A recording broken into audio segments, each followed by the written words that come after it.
Hello my dear friends, कैसे हो आप लोग। उम्मीद करता हूँ आप लोग अच्छे और स्वस्थ होंगे। आज हम लोग रीजनिंग में काउंटिंग ट्रायंगल के 6 टाइप को स्टेप बाय स्टेप सबसे आसान ट्रिक के साथ काउंटिंग करना सीखेंगे। काउंटिंग फिगर के इस चैप्टर से हर एक एग्जाम में 1 से 2 क्वेश्चन पूछे जाते हैं, इसलिए हम लोग इस चैप्टर को 2 भाग में कवर करेंगे। पहला भाग में हम लोग 6 टाइप को जानेंगे, इसके बाद दूसरा भाग में हम लोग इसके अगले टाइप को जानेंगे। ठीक है, आइए हम लोग आज के क्लास को शुरू करते हैं। पहला टाइप को देखिए और उसको ध्यान से समझिए। पहला टाइप को समझने के बाद ही आप सारे टाइप को अच्छी तरह से समझ सकते हैं, इसलिए ध्यान से समझिए। इस फिगर में आपको काउंटिंग करके बताना है त्रिभुजों की संख्या कितनी है। तो इसके लिए आपको सबसे पहले बेस लाइन को देखना है कितने भागों में बांटा जा रहा है। त्रिभुज के इस बेस लाइन को कितने भागों में बांटा जा रहा है। त्रिभुज के इस बेस लाइन को 3 भागों में बांटा जा रहा है। पहला भाग ये हो गया, दूसरा भाग ये हो गया और तीसरा भाग ये हो गया। इसको आपको इसी तरह काउंटिंग के रूप में संख्या लिखना है। इसके बाद इन्हीं संख्या को आपस में जोड़िए। 1 प्लस का 2 कीजिए, प्लस का 3 कीजिए। जैसे समझिए, 1 प्लस का 2 करेंगे, इसके बाद प्लस का 3 करेंगे। तीनों संख्या को जोड़ेंगे, कितना आ जाएगा। इसको जोड़ने के बाद संख्या आ जाएगा 6। तो इस फिगर में टोटल त्रिभुजों की संख्या कितनी है। इस फिगर में टोटल त्रिभुजों की संख्या है 6। ऑप्शन नंबर डी हो जाएगा करेक्ट आंसर। समझ में आ गया पहला टाइप। अगला टाइप को समझिए। अब टाइप नंबर 2 के इस फिगर में आपको त्रिभुज के बेस लाइन को देखना है कितने भागों में बांटा जा रहा है। ये रहा त्रिभुज का बेस लाइन, इसको आपको देखना है कितने भागों में बांटा जा रहा है और उसको काउंटिंग के रूप में संख्या लिखना है। जैसे समझिए, पहला भाग ये हो गया, दूसरा भाग ये हो गया, तीसरा भाग ये हो गया और चौथा भाग ये हो गया। इन्हीं संख्या को आपस में जोड़िए। 1 प्लस का 2 कीजिए, इसके बाद प्लस का 3 करेंगे, इसके बाद प्लस का 4 करेंगे। कितना आ जाएगा टोटल जोड़ने के बाद संख्या। टोटल संख्या आ जाएगा 10।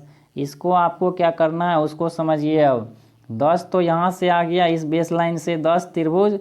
इसके बाद समझिए, इस बेस लाइन से भी 10 त्रिभुज बनेगा। जैसे समझिए, पहला भाग ये हो गया, इसके बाद दूसरा भाग ये हो गया और तीसरा भाग ये हो गया और चौथा भाग ये हो गया। सबको जोड़ेंगे तो कितना आ जाएगा। सबको जोड़ने के बाद संख्या आ जाएगा 10। तो 10 त्रिभुज यहाँ से बनेगा। समझ में आ रहा है आप लोगों को। इसके बाद समझिए, 10 त्रिभुज आपको यहाँ से बनेगा। इस बेस लाइन से इस फिगर में 10 त्रिभुज बनेगा। इसको भी आपको काउंटिंग के रूप में संख्या लिखना है। जैसे समझिए, 1 हो गया, 2 हो गया, 3 हो गया, 4 हो गया। इन्हीं संख्या को जोड़ेंगे, कितना आ जाएगा। जोड़ने के बाद संख्या आ जाएगा 10। अब टोटल करेंगे, कितना आ जाएगा। टोटल करेंगे तो संख्या आ जाएगा 30। लेकिन इसको आपको डायरेक्ट कैसे करना है उसको समझिए। अब डायरेक्ट गिनने के लिए सबसे पहले आपको इस बेस लाइन को देखना है कितने भागों में बांटा जा रहा है। तो इस बेस लाइन को 4 भागों में बांटा जा रहा है। काउंटिंग के रूप में आपको संख्या को लिख देना है। समझ में आ रहा है। इन्हीं संख्या को आपस में जोड़िए। इन्हीं संख्या को जोड़ने के बाद कितना आएगा। इन्हीं संख्या को जोड़ने के बाद संख्या आ जाएगा 10। इसके बाद आपको ये देखना है कि इस फिगर में बेस लाइन कितने हैं। जैसे समझिए, पहला भाग ये हो गया बेस लाइन का, इसके बाद दूसरा बेस लाइन ये हो गया इस फिगर का, इसके बाद तीसरा बेस लाइन ये हो गया। इसलिए आपको यहाँ पे 3 से मल्टीप्लाई करना है। तो 3 से मल्टीप्लाई करने के बाद कितना आ जाएगा। 30 आ जाएगा इस क्वेश्चन का राइट आंसर। इस फिगर में टोटल त्रिभुजों की संख्या है 30। ऑप्शन नंबर ए हो जाएगा करेक्ट आंसर। समझ में आ गया। अगले टाइप को ध्यान से समझिए। अब टाइप नंबर 3 में भी आपको त्रिभुज के बेस लाइन को देखना है। तो इस त्रिभुज के बेस लाइन रहा यहाँ पे, ये रहा इस त्रिभुज का बेस लाइन और इसको देखना है कितने भागों में बांटा जा रहा है। तो इस बेस लाइन को 4 भागों में बांटा जा रहा है। पहला भाग ये हो गया, दूसरा भाग ये हो गया और तीसरा भाग ये हो गया। इसके बाद चौथा भाग ये हो गया। अब इन्हीं संख्या को आपस में जोड़िए। 1 प्लस का 2 करेंगे, इसके बाद प्लस का 3 करेंगे, इसके बाद प्लस का 4 करेंगे। सबको जोड़ेंगे, कितना आ जाएगा। सबको जोड़ने के बाद संख्या आ जाएगा 10। तो इस बेस लाइन से कितने त्रिभुज बनेगा। इस बेस लाइन से त्रिभुजों की संख्या बनेगा 10। समझ में आ रहा है यहाँ तक। इसके बाद समझिए, आपको देखना है इस बेस लाइन से कितने त्रिभुज बनेगा। तो इसको भी आपको काउंटिंग के रूप में संख्या लिखना है। 1, इसके बाद 2। इन्हीं संख्या को जोड़िए। 1 प्लस का 2 करेंगे, कितना आ जाएगा। टोटल त्रिभुज आ जाएगा इस बेस लाइन से 3। इसके बाद आपको इस बेस लाइन को देखना है कितने भागों में बांटा जा रहा है। जैसे समझिए, पहला भाग ये हो गया, इसके बाद दूसरा भाग ये हो गया और तीसरा भाग ये हो गया। इन्हीं संख्या को आपस में जोड़िए, इन्हीं संख्या को आपस में जोड़ेंगे। 1 प्लस का 2 करेंगे, इसके बाद प्लस का 3 करेंगे, तीनों को जोड़ेंगे कितना आ जाएगा, तीनों को जोड़ने के बाद संख्या आ जाएगा 6। तो इस बेस लाइन से त्रिभुजों की संख्या कितनी है, इस बेस लाइन से त्रिभुजों की संख्या 6 है। समझ में आ रहा है। इसके बाद समझिए, टोटल को जोड़िए, यहाँ से आ जाएगा 10, इसके बाद 3 हो गया यहाँ से, इसके बाद 6 हो जाएगा यहाँ से। सबको जोड़ेंगे कितना आ जाएगा, सबको जोड़ने के बाद संख्या आ जाएगा 19। तो इस फिगर में टोटल त्रिभुजों की संख्या कितनी है, इस फिगर में टोटल त्रिभुजों की संख्या है 19। ऑप्शन नंबर ए हो जाएगा करेक्ट आंसर। समझ में आ गया।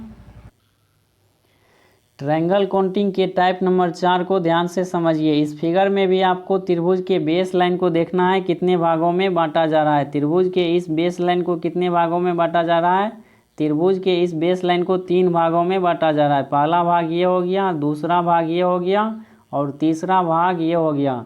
इसके बाद समझिए, इस बेस लाइन को देखना है, त्रिभुज के इस बेस लाइन को कितने भागों में बांटा जा रहा है। इस बेस लाइन को भी 3 भागों में बांटा जा रहा है। पहला भाग ये हो गया, दूसरा भाग ये हो गया और तीसरा भाग ये हो गया।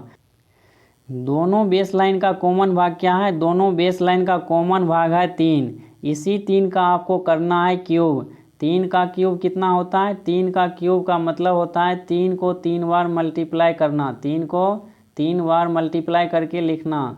इन तीनों को मल्टीप्लाई करेंगे कितना आ जाएगा, 27 आ जाएगा इस क्वेश्चन का राइट आंसर। इस फिगर में टोटल त्रिभुजों की संख्या कितनी है, इस फिगर में टोटल त्रिभुजों की संख्या है 27। ऑप्शन नंबर ए हो जाएगा करेक्ट आंसर। समझ में आ गया। अगले टाइप को समझिए। अब टाइप नंबर 5 में आपको चतुर्भुज के अंदर गिनना है त्रिभुजों की कुल संख्या कितनी है। इसके लिए आपको जो भी भाग दिखाई दे रहा है उसको आपको काउंटिंग के रूप में लिखना है। जैसे समझिए, पहला भाग ये हो गया, इसके बाद दूसरा भाग ये हो गया, तीसरा भाग ये हो गया, चौथा भाग ये हो गया त्रिभुज का, इसके बाद पाँचवा भाग ये हो गया, छठा भाग ये हो गया, सातवां हो गया, इसके बाद आठवां हो गया। समझिएगा, मैक्सिमम भाग कितना है इसमें, मैक्सिमम भाग की संख्या है 8। इसी का आपको 2 गुना करना है, 8 को 2 से मल्टीप्लाई कर देना है। 8 को 2 से मल्टीप्लाई करेंगे कितना आ जाएगा, 16 आ जाएगा। इस फिगर में टोटल त्रिभुजों की संख्या है 16। कौन सा ऑप्शन में दिया गया है आपको, ऑप्शन नंबर डी में दिया गया है, जो हो जाएगा इस क्वेश्चन का राइट आंसर। समझ में आ गया। टाइप नंबर 6 को ध्यान से समझिए। इस फिगर में आपको त्रिभुजों की कुल संख्या कितनी है काउंटिंग करके बताना है। समझिएगा, सबसे पहले आपको देखना है अंदर वाले चतुर्भुज से कितना त्रिभुज बनेगा। इसके लिए आपको जो भी भाग दिखाई दे रहा है त्रिभुज का उसको काउंटिंग के रूप में लिखिए। पहला भाग हो गया, इसके बाद दूसरा भाग ये हो गया, तीसरा भाग ये हो गया और चौथा भाग ये हो गया। तो सबसे बड़ी संख्या क्या है इसमें, सबसे बड़ी संख्या है 4। इसी को आपको 2 से मल्टीप्लाई कर देना है। 4 को 2 से मल्टीप्लाई करेंगे कितना आ जाएगा, 8 आ जाएगा। तो अंदर वाले फिगर से त्रिभुजों की कुल संख्या आ जाएगा 8। इसके बाद समझिए, बाहर वाले चतुर्भुज को देखना है, इसमें कितना त्रिभुज बनेगा। इसको भी आपको काउंटिंग के रूप में संख्या लिखना है। जैसे समझिए, पहला भाग ये हो गया, दूसरा भाग ये हो गया, तीसरा भाग ये हो गया और चौथा भाग ये हो गया। सबसे बड़ी संख्या इसमें भी 4 है। इसी 4 का आपको करना है 2 से मल्टीप्लाई।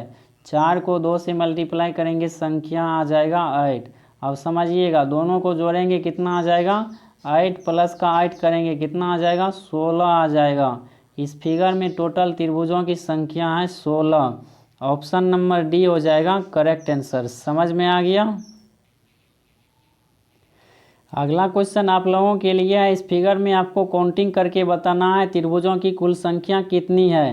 इसका राइट आंसर हमें कमेंट बॉक्स में बताइएगा। मिलते हैं हम लोग ट्रायंगल काउंटिंग के अगले क्लास में। तब तक के लिए चैनल पर नया है तो चैनल को सब्सक्राइब कर लीजिए ताकि आपको इसी तरह आगे का क्लास कंटिन्यू मिलता रहे।